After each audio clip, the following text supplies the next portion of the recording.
સુરતમાંથી bogus doctor ઝડપાવાનો સિલસિલો યથાવત જોવા મળી રહ્યો છે। જી હા, સુરતમાંથી ફરી એકવાર 4 નકલી ડોક્ટર ઝડપાયા છે।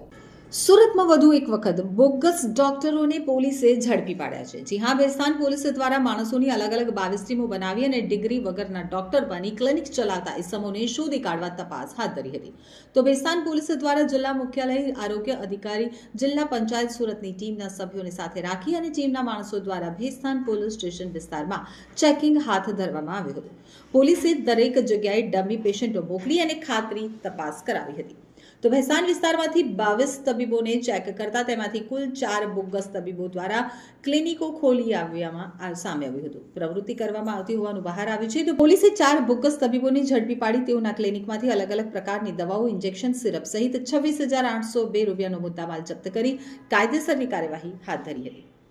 કયા ડોક્ટરની ધરપકડ કરવામાં આવી છે તેની વાત કરવામાં આવે તો મોહમ્મદ જાવેદ મોહમ્મદ ઇન્દુ શેખ, જેની ઉંમર 53 વર્ષ છે, વિવેકાંત વિજય કૃષ્ણા બસવાલ, જેની ઉંમર 58 વર્ષ છે, મોહમ્મદ લતીફ મોહમ્મદ રઝા અંસારી 27 વર્ષીય, તો મલય મોહનિશ બિસ્વાસ, જેની ઉંમર 40 વર્ષ છે।